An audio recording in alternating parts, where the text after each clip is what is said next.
Why are you lying to people? Why are you trying to mislead people? And naturally, this is only going to end up being fuel for surrogacy rumors. Description she does of the Portland hospital, the birth, that was completely fabricated. We all know the first interview was given to CBS. We all know that she never intended to go to the Portland hospital. She intended to have the baby at home. What Harry and Meghan need to do is prove to us that she popped those babies out. And that's all they need to do. And if they don't, it is unfair on the children. Titles denied, records erased, the palace has drawn a line, and the Sussex kids, poor Archie and little Lilibet, are standing on the wrong side of it. Can you imagine? In a world where royal ink seals legacies, 2 innocent children have been quietly brushed out of history's golden book. At Archie's birth controversy, because it's not just where the rumors of possible use of a surrogate were born. It's also where Meghan and Harry made some major mistakes that only fueled all of these rumors and issues surrounding. Let's rewind a little. Remember the chaos surrounding Archie's birth? Oh, that's where it all began. The talk of a surrogate, the whispers, the something's off murmurs that never really went away. The monarchy, darling, doesn't just live through history. They record it. They archive every heartbeat, every cry, every signature. They're an empire obsessed with legacy. And yet, here we are, watching 2 royal children somehow fade from the official records like they were never born. Not clear whether Meghan had postpartum preeclampsia or just preeclampsia, which would have been prepartum. Every royal baby, from the tiniest to the future kings, has their grand moment. The golden easel outside Buckingham, the christening portraits framed in silver, the regal entries in the court circular. It's not just tradition, it's the sacred pulse of the monarchy. Those moments tell the world, this child matters, this child belongs.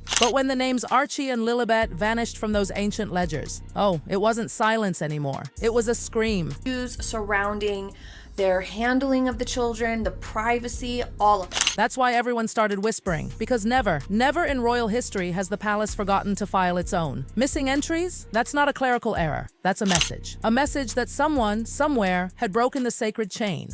I think that Harry has written extensively, and they have commented extensively on her pregnancies with Archie, as well as her. See, royal births are not casual milestones. They are historical monuments. Yet when archivists went searching for the Sussex children's records, nothing. No portraits, no official entries, not even the bare minimum. It was as if the palace collectively decided to close its eyes and pretend the Sussex babies didn't exist. Unheard of, unthinkable. His birth, quite frankly, and the pregnancy as well.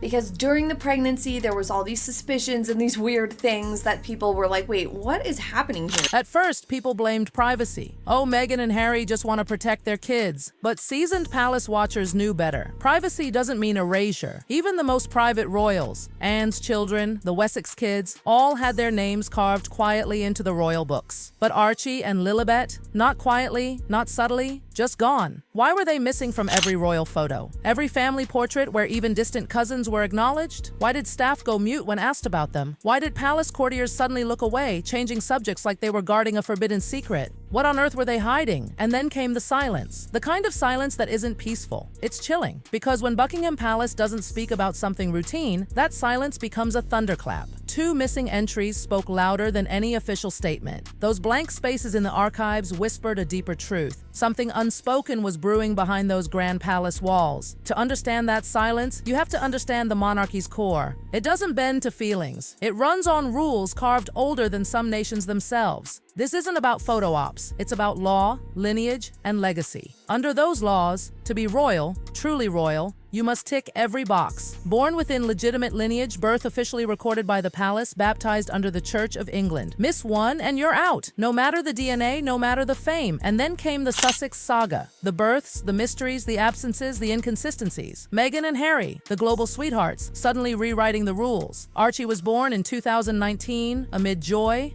and whispers. His birth certificate became a battlefield. Meghan's name was replaced with her title. Her Royal Highness the Duchess of Sussex. That wasn't just ink, dear. That was a statement. In royal terms, altering a document is like rewriting scripture. The historians nearly fainted. Why? Because it looked like a tug of war. A mother's name stripped away, replaced with her status, as if the palace was saying, you are a title before you are a mother. To many, it was the first visible crack in Meghan's royal armor. Then came Lilibet, and oh, the drama intensified. No royal doctors, no palace staff, no announcements, not even the traditional easel outside Buckingham. The world found out through a press release from California, a Hollywood-style baby reveal instead of a royal one. For the monarchy, that was sacrilege. No record meant no recognition. In the palace's eyes, if your birth isn't documented in their system, it didn't happen. Even naming her after the Queen couldn't bridge that gap. Lilibet Diana, a name heavy with legacy. But without baptism in the Church of England, the child remained invisible in the royal structure, loved by the world, unseen by the crown. And that's when it became clear this wasn't neglect, it was punishment. The gossip mill spun out of control. Some said it was a power play. Others said it was the palace protecting tradition from Hollywood interference.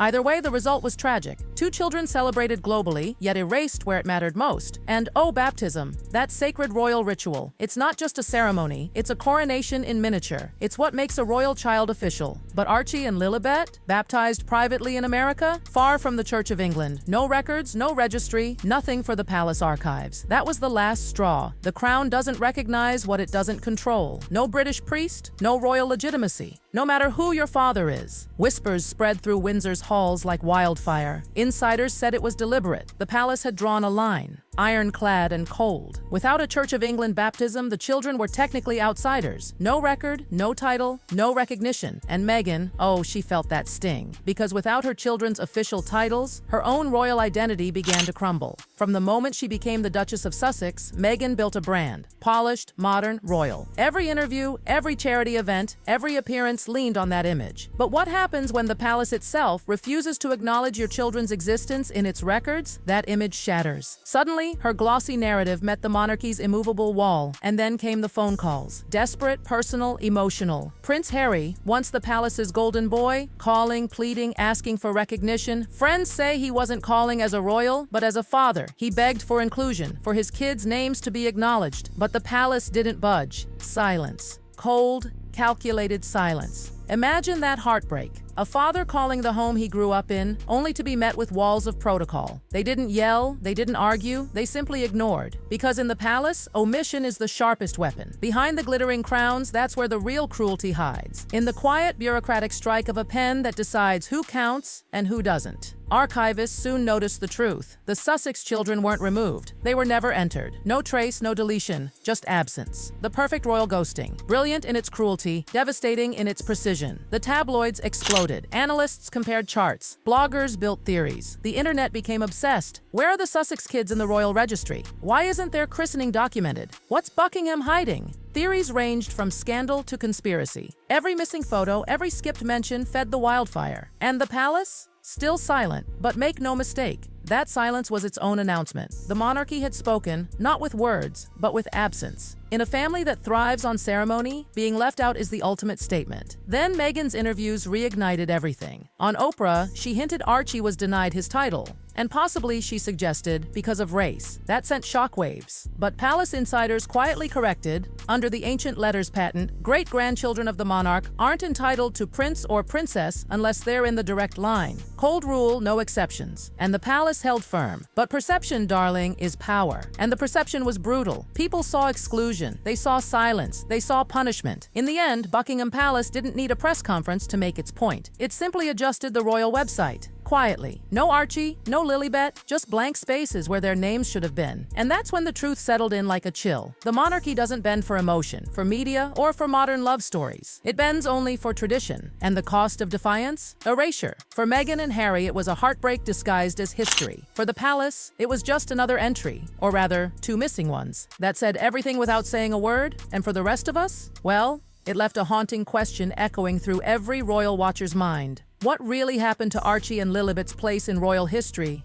And will the palace ever break that silence? The silence from Buckingham Palace lingered like a fog. Heavy, chilling, impossible to ignore. You could feel it in every photo, every event, every balcony appearance. The world would cheer for the royal family, but someone was always missing. Those 2 tiny faces who, by every rule of bloodline, should have been there. And yet, there they weren't. Whispers turned into late-night debates. Did they do this to punish Harry? Was it revenge against Meghan?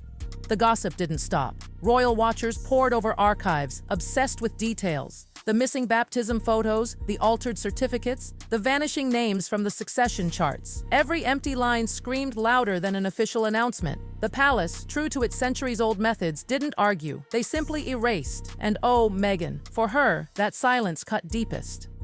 Friends say she was furious, but more than that, she was heartbroken. This wasn't just about protocol. This was about her children's identity. Her whole image, that modern duchess with a global platform, depended on recognition, on the royal stamp that said, "You belong." But when the palace refused to grant her children their rightful place, it wasn't just a personal insult, it was a public humiliation. People close to her said she felt cornered, powerless. Every interview she gave, every documentary she produced, every appearance she made, it all came under scrutiny. The critics called her attention-seeking, dramatic, but inside those walls of Montecito, Meghan knew exactly what was at stake. Her family's legitimacy wasn't just questioned, it was denied, and poor Harry, caught between two worlds. His loyalty to the crown and his love for his family were at war. Those phone calls to the palace became lifelines, each one more desperate than the last. But the responses, cold, distant, procedural, were like a dagger through his heart. Imagine, calling home only to be met with silence. For a man who lost his mother to royal pressure, that same coldness replayed itself, haunting him again. Eventually, even the British press, known for its sharp tongues, began to question the palace's choice. Why this selective enforcement, they asked. Why the quiet punishment? But Buckingham didn't flinch. No statement, no denial, no empathy, just the royal website. Still missing Archie and Lilibet's rightful titles. For Meghan and Harry, that silence became a verdict. The palace had made its decision without ever saying a word. The message was carved into tradition itself. You left the institution leaves you behind. And yet, despite it all, the world still watched. People felt the unfairness, the coldness, the quiet cruelty. The Sussex children had become symbols, not of privilege, but of what happens when love collides with monarchy. So now, when the cameras flash at Buckingham, when the royal family waves from those grand balconies, some can't help but wonder if somewhere across the ocean, two children are asking their parents why their names were never written into history's book. And Meghan, looking into their little eyes, can only whisper the truth that sometimes silence speaks louder than crowns.